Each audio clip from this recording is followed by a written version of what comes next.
Hey everybody, it's Doc Green, the Road Scholar, back at you today. We are 24 hours to the CMSA starts. That's a 72-hour blitz, where all of safety blitz for all of our trucks being inspected. So I'm going to go over a few things I know we're going to be looking at hard this year. Hours of service and lights is what they're mainly, they're going to look at other things too, but make sure you got those down pat. Make sure your tire tread's right. 4 30 seconds at the front, 2 30 seconds on your drives. Make sure all that's right. Make sure there's no more than an inch in your slacks on your brake calipers, things like that. Oil leaks or anything, go ahead and take care of that. Another thing you might want to do before this thing starts, go wash your truck, people. Some of these trucks I've seen out here don't look like they've seen a car wash or a truck wash since the thing was built. Go wash that truck. Other things is get things off your dash. Things that make your truck look organized on the inside. The more organized you look, the more they think that you're organized, and the less they're going to be looking for stuff wrong with your truck. Common sense. I have a friend of mine who works for DOT. I have a few friends that actually work for Texas Department of Highway Public Safety and or the state troopers, and they tell me, state troopers in Texas, and they tell me the same thing every time. Guys, when you pull into a weigh station, you got a bunch of papers and trash and stuff and hats and everything up in your windshield, then they know you are not organized. Chances are, if you are not organized, they're going to find something wrong with your paperwork or inside your truck, so they pull you in for an inspection. All right, now, suppose you're going to your HOS. What do you need to know about your ELD logs? Guys, you need to have a card in there, an instruction card inside your permit book, that's where I keep mine, that tells the DOT officer when he's getting up in there to look at that, he needs to be able to look at that card and be able to get into your computer to check everything. If you do not have that and he cannot get in there, violation on you. Right, violation for not having an instruction card for him to know how to get into your computer. You also need to know the basic functionalities of your computer. Guys, if you have had a day on this past week where you have went over your hours, if I were you, I'd be sitting down. I would not be driving through this 72-hour inspection, because they're going to go back in there and they're going to check your hours of service for the last 8 days. And if you have a violation, guess who's getting a ticket that day? You. So don't be stupid. Don't be sitting there going, well, chances are I'm not going to get pulled over. Chances are you're going to get pulled in on during this safety blitz. That's as simple as that. I don't know what else to tell you. So if you're going to be stupid, you had hours of log violation, hours of service violation here in the last 7 days, and you're trying to drive through this, good luck to you. You're going to get pulled over. You're going to get a ticket. You're probably going to get placed out of service if it's a bad enough hours of service violation. So guys, make sure you're checking that. Make sure you know how to use your computer. Make sure you have 8 days worth of paper logs, spare ones that aren't written on anything, in a book, folder, whatever, ready to be used in case your ELD goes bad. You got to have that in your truck. Make sure you got it, guys. I see a lot of guys out here who do not. A lot of them talk to me, man, yeah, I got a couple of sheets. I got this and I got that. And guys, 8 days worth. And believe me, you may need them, because mine has went out on me before. And I have used all 8 days of mine trying to get back somewhere where they could fix it. Anyway, matter of fact, they didn't get it fixed. They couldn't get me back in time, so I ended up having to get the 9th day, which was illegal, but that's what I had to do in order to get my truck back to get the ELD log fixed. So make sure that your hours are up to correct. Make sure your ELD is all operational and everything. Make sure that you have that little card in there that teaches them how to look up your ELD things. Make sure you know the basics of how to look up your past ELDs, and that you know how to get them printed out and get a hold of your dispatcher or whatever if they need them, if DOT needs them. It doesn't hurt to know how to do that anyway, because it's your computer and you should. All right, we talked about tire tread depth, brake slackers and everything. Guys, one of the main things they're going to be checking this year also, they've already let us know, is our lights. Make sure every light on that trailer is working and correctly. If you got a trailer on your light on your ABS system on your trailer and it is on all the time, and there's nothing in your ABS light system, it's showing a malfunction, that's a problem. All right, so make sure that light's not on if it's not supposed to be on. If it is on, and when you pick up a trailer, you need to call in dispatch to go get that thing fixed. Especially if you were a dart. You need to take it up to TA or something and have them fix whatever's wrong with that ABS system, so that you don't get a ticket for that light being on when it's not supposed to be. The rest of your lights are all supposed to be on.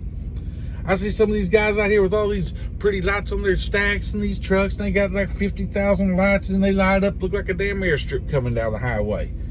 If one of those lights don't work, you can get a ticket. Didn't know that, did you?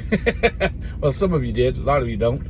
If one of those lights, one of those chicken coop lights or whatever you want to call them, lights do not work or is malfunctioning or is blinking on or off something when it's not supposed to, we got a short in it, all them 5,000 lights you got running down the side of your truck and lit up the highway and everything, if one of those are not working, you can get a ticket.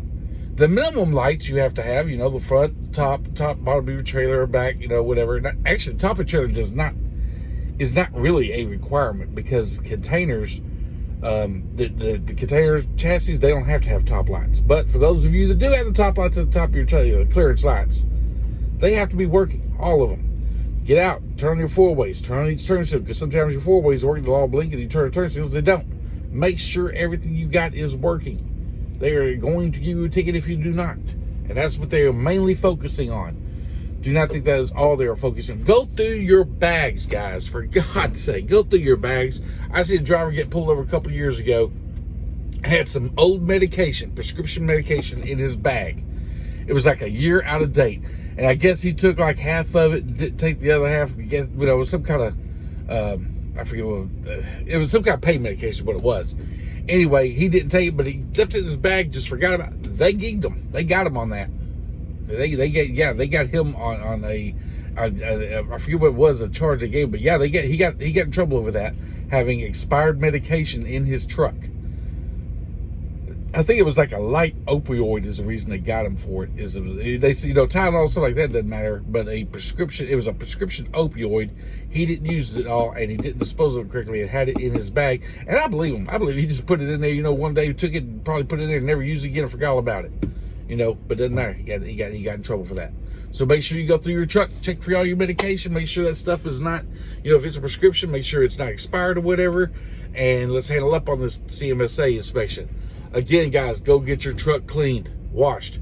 You know, that will help you out so much during this thing. The more you make it so these DOT officers are having to go through filth and everything to inspect your truck, the harder they're going to make it on you because they don't like it. So that's what I would do. That's what I'm going to go do right after I get off this video. So, guys, thank you for tuning in on the CMSA. You guys, when you go through there, make sure that when you're done, you get your little copy of your inspection sheet. It's usually a little yellow sheet. If you pass, they'll put a little sticker on the side window. That's the next DOT officer place know that you've already passed the inspection, let you go. If not, that yellow sheet, when they pull you in there, that pass sticker is going to get you flagged through a lot of places in the future if you get one of those stickers on your truck. It means that, you know, these pass inspection is a good truck and there's nothing wrong with it. The yellow one at least lets them know that your truck was inspected. They may have found a few things wrong, nothing worth shutting you down with, but you don't want to go 100 miles down the road, get pulled into another way station, go through another one and get in trouble again. So keep that little sheet of paper, make sure you get that. So when you pull in, they'll go roll up to you. They'll say, have you been inspected the last 72 hours, whatever. You can show that little paper and they go, okay, head on out, driver, you're done. You know, because they know they've already been through an inspection. So keep that little sheet of paper. If you pass an inspection, I know if you're with DART, you pass an inspection, you get some kind of bonus. Yay. Other than that, guys, I guess that's pretty much all I could really tell you for a CMSA. Be polite. Don't be rude to these officers. Guys, believe me, they do not want to be out there for 72 hours straight doing these inspections any more than you want them to. This is some federal mandate thing that they got there pushing down our throats, and they're pushing down their throats as well. They do not want to be out there. They'd much rather be at home with their families or be doing something else or sitting in a donut shop or whatever. Just kidding, just joke, little joke there. But, you know, they don't want to be out there going through your truck and all that stuff any more than you want them they're doing it, you know. So don't be rude with them and everything. Don't piss them off so the driver behind you gets jacked up and everything either. Anyway, see that happen a lot. Actually, I'll tell you, babe, when I pull up there, I'm as polite and as nice as I can be to those guys. You know, they are doing a damn good job out here. And some people say, well, all DOT's just out here trying to make money. No, they're not. They don't make a dime off you. There's no quota. No state gets more money or more tickets. That's all been made illegal a long time ago. So when you hear those rumors, let it be known, those are rumors.